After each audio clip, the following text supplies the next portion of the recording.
The blood-stained letter in Sarah Mitchell's trembling hands held words that would haunt her forever, written by her dying husband just hours before he succumbed to the fever that ravaged their small Montana ranch in the bitter winter of 1883.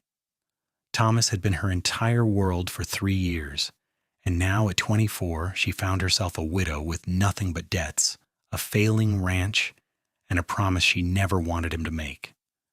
The letter was simple, written in his weakening scrawl. My dearest Sarah, do not let grief consume you as this illness consumes me. Promise me you will open your heart again. Promise me you will find love and happiness. I cannot rest knowing you will spend your days alone. Find someone worthy of you, my love. That is my final wish. Sarah folded the letter carefully and placed it back in the small wooden box where she kept her most precious belongings. 6 months had passed since Thomas died, and the ranch was crumbling around her. The cattle had been sold to pay debts, the barn needed repairs she could not afford, and winter would return soon enough.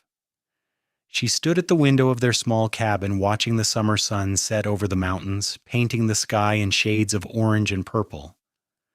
The beauty of it made her chest ache. Thomas had loved these sunsets. A knock at the door startled her from her thoughts.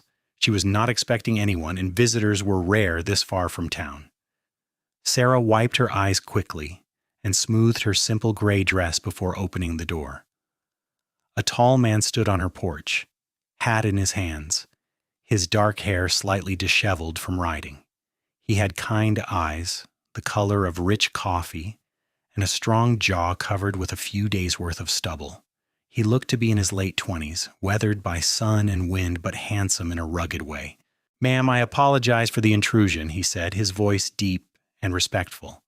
"My name is Jacob Reed. I was a friend of your husband's. We served together briefly in the cavalry before he settled here. I only just heard about his passing, and I wanted to pay my respects." Sarah felt her throat tighten. "You knew Thomas?" "Yes, ma'am. He saved my life once during a skirmish with raiders, took a bullet meant for me. I have been working cattle drives down in Wyoming, but when I heard, I had to come. I am truly sorry for your loss." She stepped aside. "Please come in. I will make coffee." Jacob entered the modest cabin, his eyes taking in the neat but sparse furnishings. Everything was clean and orderly, but he could see the signs of struggle. The roof had a patch that needed better repair, the stove was old and worn, and there was little food visible. He sat at the small wooden table while Sarah busied herself with the coffee pot. "Thomas spoke of you," Jacob said quietly, "in his letters. He wrote to me a few times over the years. He was very happy here with you." Sarah's hands shook slightly as she poured the coffee. "He was a good man. The fever came so quickly. 1 week he was fine, and the next, he was gone."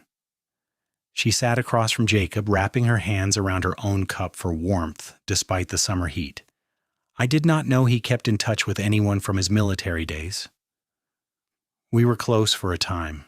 He felt responsible for me after that incident, like we were brothers. I should have visited sooner, but the drives kept me away." Jacob sipped his coffee, studying her face. She was beautiful, even with the shadows of grief under her eyes. Her blonde hair was pulled back simply, and her blue eyes held a deep sadness. "How are you managing the ranch?" Sarah laughed bitterly. "I am not. I sold most of the livestock to pay the debts Thomas accumulated when he was sick. The doctor, the medicine, it all cost so much. I have a few chickens, a milk cow, and a horse. That is all." "What will you do?" "I do not know," she admitted, her voice barely above a whisper. "I've thought about selling the land and moving back east to live with my sister, but Thomas loved this place. It feels like betraying his memory."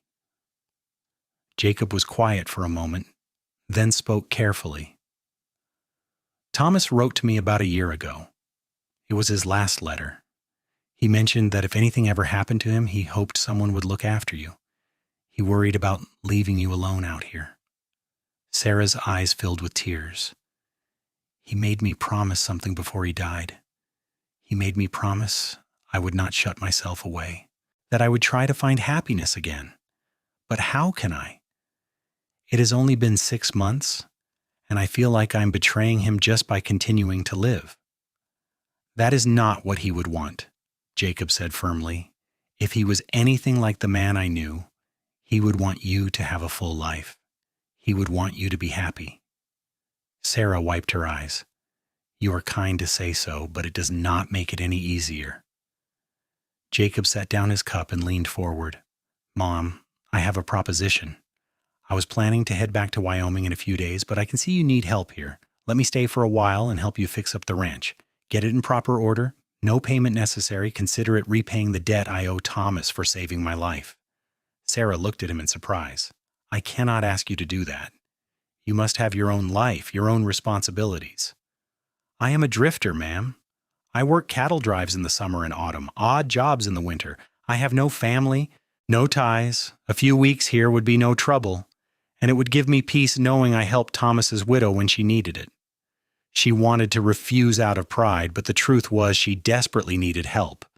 The barn roof would not survive another heavy snow, and she did not have the strength or skill to repair it herself. Are you certain? Completely certain. I will sleep in the barn, stay out of your way. Just point me to what needs doing, and I will do it. Sarah felt a weight lift slightly from her shoulders. Then I accept, and I am grateful. Truly grateful. Jacob smiled, and it transformed his whole face. Good. I will start tomorrow morning. For now, I should let you rest. It has been a long day of riding. He stood and placed his hat back on his head. Sarah walked him to the door, and as he stepped out into the twilight, she called after him. Mr. Reed, thank you for coming, for offering to help. It means more than you know. He tipped his hat. Just Jacob, ma'am, and it is my honor. Sarah watched him walk to the barn, leading his horse. For the first time in months, she felt something other than grief. Not happiness, not yet, but perhaps the smallest glimmer of hope. The next morning, Sarah woke to the sound of hammering. She dressed quickly and went outside to find Jacob already at work on the barn roof. He had stripped off his shirt in the growing heat, and she could see the play of muscles across his back as he worked. She looked away quickly, feeling heat rise to her cheeks. It felt wrong to notice such things. She fed the chickens and milked the cow, then brought Jacob a jar of cool water from the well. He climbed down the ladder and accepted it gratefully, drinking deeply. You're up early, Sarah said. Sarah. Old habit. Dawn is the best time to work in the summer before the heat gets too bad. He wiped his mouth with the back of his hand. The roof is in worse shape than I thought. It will take a few days to patch it properly. I have some money set aside. I can pay for materials. Jacob shook his head. I brought supplies from town yesterday before I came here. I suspected you might need them. That is too generous. It is what Thomas would have done for me. He handed her back the empty jar. Besides, I have money saved from the drives. Let me do this. Sarah nodded, unable to find words. She went back inside and busied herself with bread making, trying not to think about the man working on her barn. But it was impossible not to hear him, not to be aware of his presence. It had been so long since anyone else was here, since the ranch felt alive with purpose. Over the next week, Jacob worked tirelessly. He repaired the barn roof, fixed the corral fence, and even mended the cabin's leaky window frame. Sarah cooked meals for both of them, insisting that if he was going to work, she would at least feed him properly. They fell into an easy routine. Breakfast at dawn, work until midday. A simple lunch, more work until evening, then dinner as the sun set. They talked during meals, at first carefully, then more freely. Jacob told her about his childhood in Texas, how he had lost his parents to cholera when he was 16 and had been on his own ever since. He spoke of the cattle drives, the vast open ranges, the camaraderie of the cowboys, and the loneliness of the trail. Sarah shared her own story, how she had met Thomas at a church social in Colorado, how they had married quickly and moved to Montana to start fresh. She told him about their dreams for the ranch, the children they had hoped to have, the life they had planned. Do you ever think about settling down? Sarah asked one evening. as they sat on the porch watching fireflies dance in the growing darkness. "Finding a place of your own?" Jacob was quiet for a long moment. "I used to. When I was younger, I thought I would find a good woman, build a ranch, raise a family. But after years of drifting, I guess I got used to the loneliness. It is easier not to want things you cannot have." "That sounds like a sad way to live." "Maybe it is," he admitted. "But it is safe. You cannot lose what you never had."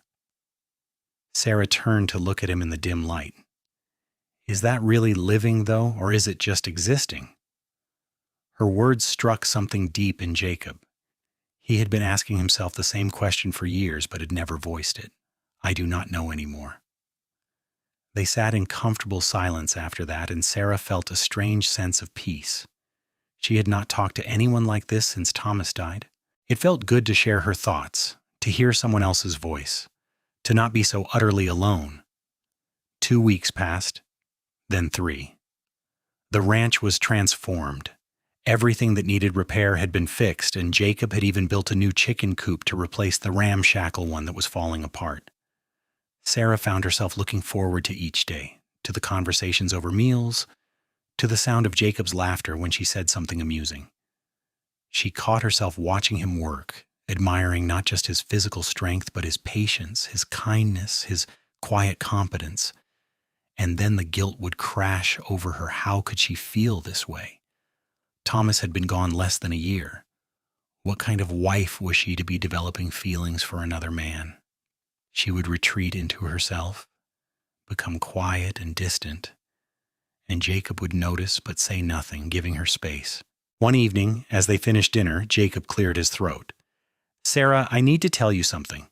There is a cattle drive leaving from the town next week. I signed on for it before I came here. I should probably be heading out soon to meet up with the crew." Sarah felt her heart sink. She had known this was temporary, that Jacob would leave eventually, but she had not expected it to hurt so much. "Of course. You have already stayed much longer than you intended. I'm grateful for everything you have done." "The ranch is in good shape now," Jacob said, not meeting her eyes. "You should be able to manage through the winter, especially if you can get a few more head of cattle." "Yes, I suppose I will be fine." The words felt hollow. Jacob stood abruptly. "I should check on the horses." He left quickly, and Sarah sat alone at the table feeling tears threaten. She had been foolish to let herself care, to let herself feel anything. She cleared the dishes mechanically, then went to her room and pulled out Thomas's letter. She read it again, his words blurring through her tears. "Promise me you will find love and happiness." But how could she? How could she betray his memory by falling for his friend? And yet, was she not betraying him more by refusing to honor his dying wish? The confusion and grief overwhelmed her, and she cried herself to sleep for the first time in weeks. The next morning, Jacob was distant. He worked on minor tasks around the ranch, preparing to leave. Sarah tried to act normally, but there was a tension between them that had not been there before. By afternoon, she could not stand it anymore. She found him in the barn, oiling his saddle. "Jacob, we need to talk." He looked up, his expression guarded. "About what?" "About whatever this is between us, this awkwardness. We were friends, and now you can barely look at me." Jacob set down the oil and stood. "Sarah, I think it is best if I leave as soon as possible." "Why? What changed?" He ran a hand through his hair in frustration. "What changed?" "Everything changed. I came here to pay respects to a dead friend, and I ended up falling in love with his widow. That is what changed." Sarah froze, her breath catching. "What?" "I am in love with you," Jacob said, his voice rough with emotion. "I have been fighting it for weeks, telling myself it was wrong, that I was betraying Thomas, that you could never feel the same way. But I cannot stay here any longer and pretend I do not feel this way. So I need to leave before I do something stupid, like tell you that every moment with you has been the happiest of my life, or that I think about you constantly, or that the thought of leaving you here alone makes me feel like my heart is being ripped out." Sarah stood motionless, her mind racing. Jacob, I do not know what to say. You do not have to say anything. I know it is too soon, that you are still grieving, that I am probably the last person you could ever care for because I remind you of Thomas. I understand all of that. That is why I have to go. No, Sarah said firmly. No, you do not understand. Jacob looked at her, pain evident in his eyes. Then help me understand. Sarah took a deep breath. Before Thomas died, he made me promise something. He made me promise that I would not lock my heart away, that I would find love again. He said it was his dying wish that I would be happy, that I would not spend my life alone. I was so angry at him for asking that of me. How could he expect me to move on? How could he leave me with that burden? Sarah, let me finish, she said, her voice shaking. These past weeks with you have been the first time since he died that I have felt alive. You make me laugh. You make me think about the future instead of just surviving each day. And I have been drowning in guilt because I am falling in love with you too, and it feels like I am betraying Thomas's memory. Jacob's eyes widened. You are falling in love with me? Yes, Sarah whispered, but I do not know if it is real or if I'm just lonely and grateful for your help. I do not know if I'm ready for this.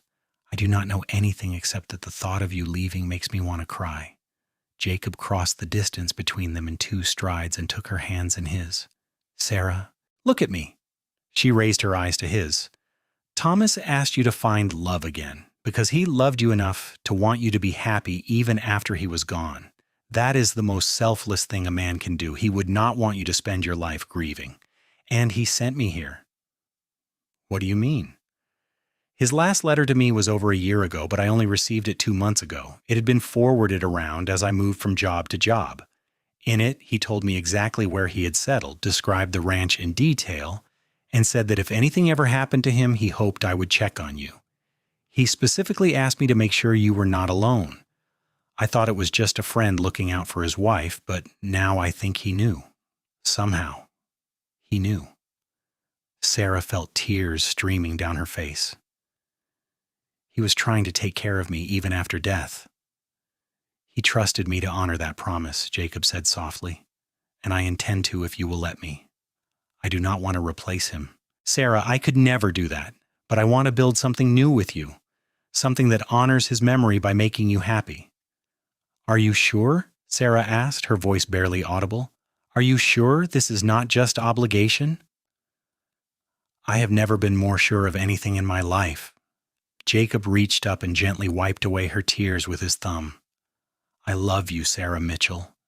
Not because of Thomas, not because I feel obligated, but because you are strong and kind and beautiful and brave. Because you make me want to stop drifting and build a life. Because when I am with you, I finally feel like I have come home. Sarah let out a sob and threw her arms around his neck. Jacob held her tightly, burying his face in her hair. They stood like that for a long time, holding each other in the quiet barn, the afternoon sun streaming through the cracks in the walls. Finally, Sarah pulled back enough to look at him. What about the cattle drive? Jacob smiled. I will send word that I'm not coming. There will be other drives, but there is only one you. I do not want you to give up your livelihood for me. I am not giving it up. I am changing it. If you will have me, I want to stay here and help you build this ranch into something great. We can start small, buy a few head of cattle, maybe some sheep. I know ranching, Sarah. I can make this work. We can make this work. Sarah searched his face and saw only sincerity and love. Yes, she said. Yes, I want that. I want you to stay. Jacob cupped her face in his hands and kissed her, gentle and sweet. It was nothing like the passionate kisses she had shared with Thomas. It was tentative, asking permission, offering comfort. It was the beginning of something new, and it felt right. When they broke apart, both were smiling. We should take this slowly, Sarah said. I am still healing, and I do not want to rush into anything. As slow as you need, Jacob agreed. I am not going anywhere." Over the next several months, their relationship deepened naturally. Jacob moved into the cabin but took the small guest room, respecting Sarah's need for space and propriety. They worked side by side every day, building up the ranch. Jacob used his savings to buy 10 head of cattle, and they spent the autumn preparing for winter. Sarah taught Jacob how to cook properly, and he taught her how to rope and brand. They laughed together, worked together, and slowly, carefully fell more deeply in love. Sarah no longer felt guilty when she thought of Thomas. She talked about him openly with Jacob, sharing memories and stories, and Jacob listened patiently, never jealous or resentful. He understood that Thomas would always be a part of her, and he respected that. In turn, Sarah made sure Jacob knew that she loved him for who he was, not as a replacement. When winter came, it was harsh and unforgiving. The snow piled high, and temperatures dropped dangerously low. But the cabin was warm, the barn was secure, and they had plenty of supplies. On long winter evenings, they sat by the fire and made plans for the future. They talked about expanding the herd, maybe building a bigger barn, possibly even hiring help if the ranch grew enough. One particularly cold night in January 1884, a year after Thomas's death, Jacob surprised Sarah by pulling out a small carved wooden box. "I made this for you," he said, handing it to her. Sarah opened it carefully and gasped. Inside was a simple silver ring with a small turquoise stone. "Jacob, it is beautiful. It belonged to my mother. It is the only thing I have left of her." He got down on one knee in front of the fire.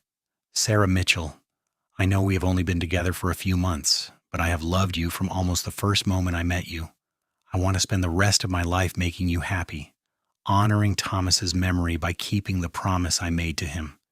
Will you marry me?" Sarah felt tears of joy streaming down her face. "Yes," she said, her voice choked with emotion. "Yes, Jacob, I will marry you." He slipped the ring on her finger and pulled her into his arms, kissing her deeply. When they broke apart, Sarah was laughing and crying at the same time. "Thomas would be happy," she said. "I think he is smiling down on us right now." "I know he is," Jacob agreed, "and I promise you, Sarah, I will spend every day of my life trying to be worthy of the gift he gave me by sending me to you."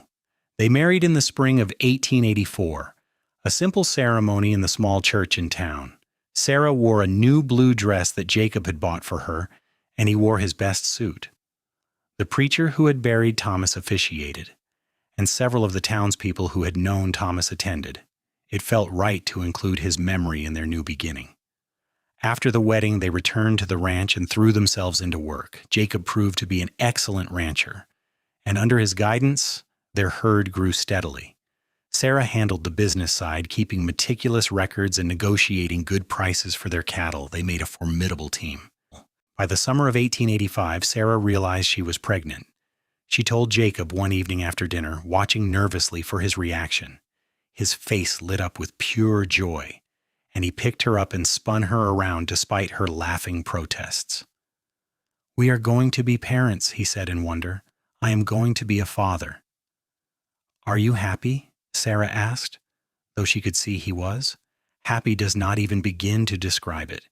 "You have given me everything, Sarah, a home, a purpose, love, and now a child. I am the luckiest man alive." The pregnancy was difficult at times, but Jacob was attentive and protective. He took over the heavier ranch work and insisted Sarah rest more. She complained about being coddled, but secretly loved his attention. As her belly grew, they prepared a nursery in the cabin, and Jacob built a beautiful wooden cradle with his own hands. In February 1886, Sarah gave birth to a healthy baby boy. They named him Thomas Jacob, honoring both the man who had brought them together and the man who had stayed. When Jacob held his son for the first time, tears streaming down his face, Sarah felt a completeness she had not known was possible. This was her family now, her future. Little Thomas was a happy baby, with his father's dark hair and his mother's blue eyes. Jacob was a natural father, patient and loving. He would walk the baby around the ranch, showing him the horses and cattle, talking to him about all the things they would do together when he was older. Sarah would watch them and feel her heart swell with love. As the years passed, the ranch prospered. They added more land, more cattle, and eventually built a proper ranch house to replace the small cabin. Sarah gave birth to 2 more children, a daughter they named Emma in 1888, and another son they named Daniel in 1891. The house was always full of noise and laughter, of children running and playing, of love and life. Jacob never forgot the promise he had made to Thomas. On the anniversary of Thomas's death each year, Jacob would ride to his grave in the small cemetery outside of town and spend time there, telling him about Sarah, about the children, about the ranch. He thanked him for trusting him with Sarah's happiness and promised to always take care of her. Sarah often went with him, bringing flowers to place on the grave. She no longer felt the sharp pain of grief when she thought of Thomas, only a gentle sadness and gratitude for the time they had together. He had given her so much, including the push she needed to open her heart again. One summer evening in 1895, when Thomas was 9, Emma was 7, and Daniel was 4, the whole family sat on the porch of their ranch house watching the sunset. Jacob had his arm around Sarah, and the children were playing with a litter of puppies at their feet. The ranch stretched out before them, prosperous and beautiful, a testament to their hard work and love. "Are you happy?" Jacob asked Sarah, the same question she had asked him so many years ago. Sarah leaned into him, watching their children play. "I am more than happy. I am blessed. I never thought I could have this again after Thomas died, but somehow he knew what I needed." "He loved you enough to let you go," Jacob said softly. "That takes a special kind of man." "And it took a special kind of man to honor his promise and make me fall in love again," Sarah replied, turning to kiss her husband. "You kept your word to him, Jacob. You made sure I found love again, and you gave me a beautiful life. Thank you." Jacob pulled her closer. "Thank you for letting me. Thank you for taking a chance on a drifter cowboy who showed up on your doorstep. You saved me, Sarah. You gave me a home and a family and a purpose. Everything good in my life started the day I knocked on your door." Young Thomas looked up from the puppies. "Papa, tell us again how you met Mama." Jacob smiled. "Well, it is a special story. Your mama was married before to a very brave man named Thomas, who you are named after. He was my friend, and he loved your mama very much. Before he went to heaven, he made me promise that I would make sure your mama was not alone, that she would find happiness again. So I came to the ranch to help her, and I fell in love with the strongest, kindest woman I had ever met." "And Mama fell in love with you too?" Emma asked. "She did eventually," Sarah said, reaching out to stroke her daughter's hair. "Your papa was very patient with me. He helped me heal and showed me that I could love again without forgetting the people I had loved before." "Do you still miss Thomas?" young Thomas asked seriously. Sarah considered the question carefully. "I do sometimes. He was important to me, and he will always have a place in my heart. But that does not mean I love your papa any less. The heart has room for many kinds of love. Thomas wanted me to be happy, and your papa made that possible. In a way, they both gave me the wonderful life I have now." Jacob squeezed her hand. "And that is the greatest gift anyone can give someone they love. The freedom to live fully, to find joy, to not be trapped by grief. Thomas gave us his blessing, and I spent every day trying to be worthy of that trust." As the sun set completely and stars began to appear in the darkening sky, the family went inside for dinner. The children chattered about their day, the puppies, their plans for tomorrow. Sarah and Jacob exchanged smiles across the table, that private communication of two people deeply in love who have built a life together. Later, after the children were asleep, Jacob and Sarah stood on their porch one last time, looking out at the land they had built together. "Do you think Thomas knows?" Sarah asked quietly. "Do you think he can see how happy we are?" "I believe he does," Jacob said, "and I believe he is at peace knowing his dying wish came true. He wanted you to find love again, and you did. I made sure I kept that promise to him, and I will keep it every day for the rest of my life." Sarah turned in his arms and kissed him, pouring all her love and gratitude into that kiss. When they broke apart, she whispered, "I love you, Jacob Reed. Thank you for being patient with me, for honoring Thomas's memory, and for giving me this beautiful life. I love you too, Sarah Reed, always and forever." They went inside together, closing the door on another perfect day. The ranch was quiet now, peaceful. The cattle were settled in the pastures, the horses in the barn, the children safe in their beds. It was a life built on love, loss, healing, and the keeping of a sacred promise. Thomas had wanted Sarah to find happiness, and through Jacob, she had found not just happiness, but a deep, abiding love that would last the rest of their days.